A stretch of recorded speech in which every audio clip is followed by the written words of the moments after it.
So these type of knowledge, our knowledge expands according to our association. We have very narrow association, then our knowledge will be very narrow. And we associate only with people that can see, feel, touch reality of this sensual world. Then we'll never know more than what our senses can perceive.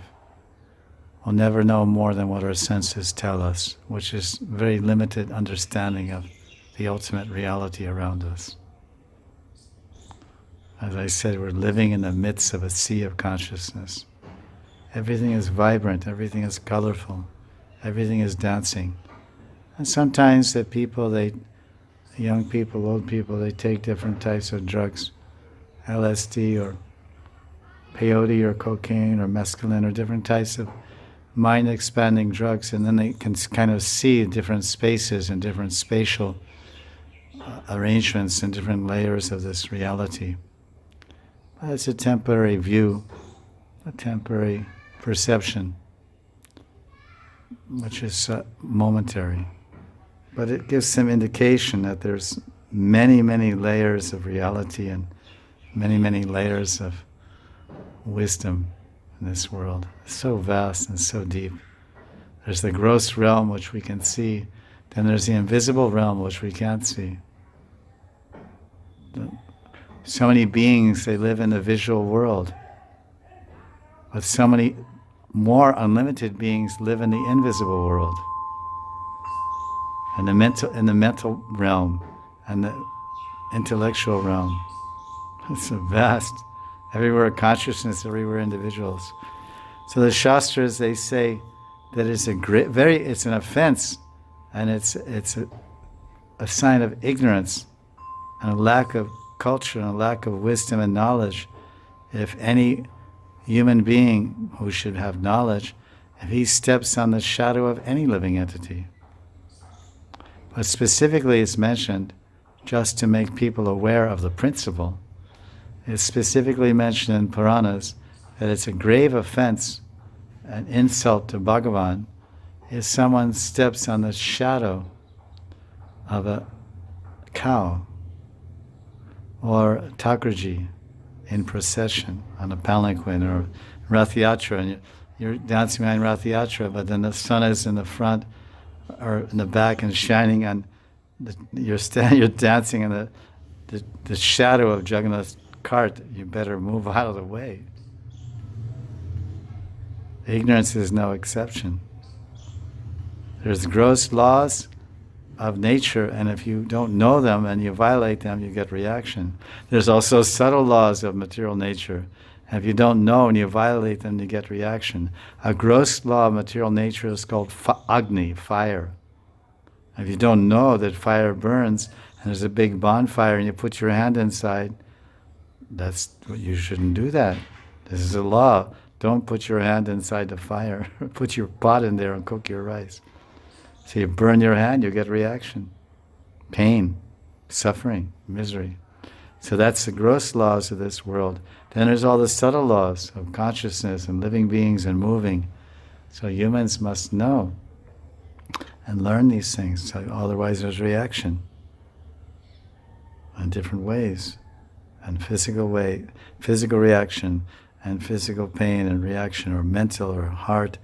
Many things are there. Karma is very deep and vast and entangling. Karma involves the body, karma involves the words, karma involves the thoughts, karma involves the action. These are all described in Shastra. It's like, wow. So we have to be very conscious and conscious of the reality and presence of consciousness and living beings. Why we aren't that way is because of the depth of our ego and the attachment to ourself. Ego means I and me. So mostly no one ever sees beyond I and me. So they can't see dog is also exactly like me, no difference. He enjoys and he suffers, he's in misery. And he has a place, and I have a place. everything is same. There's no bade. That's the oneness. So it says it's a great sin and aparad to step on the shadow of the cow, or the Brahmin, or the sadhu, or the shastra, or the Thakurji, or the rath cart, or the shadow of the temple shikara. People are doing parikrama of a temple and they're walking across the shadow, the chaya. So these points are there, these laws are there to remind us it's actually teaching us something. Not just the law, but why is there law? Because the law is to teach us about a principle behind the law. The principle that consciousness, that we should respect all shapes and forms of consciousness. What to speak, the examples that are given, that it's a great sin and aparad, to step on the shadow of divine personalities, God and his tadiya,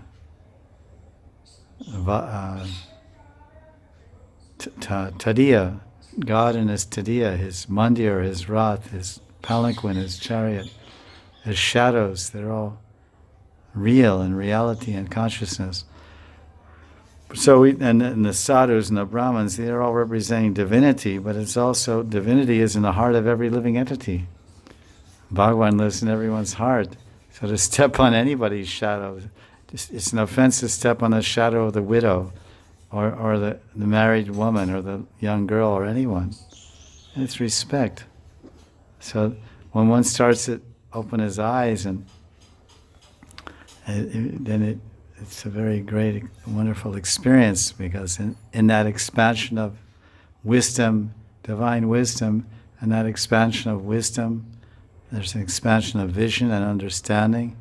And then when you have that vision and that understanding, that brings a certain type of modification and change in one's behavior.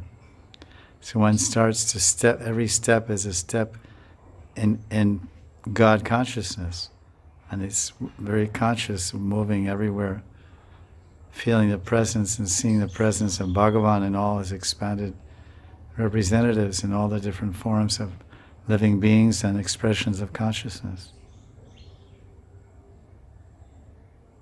And everyone's everything's friendly, and everyone's moving in their own way.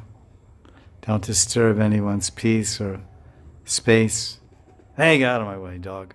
Why? Why he should get out of your way? Who are you?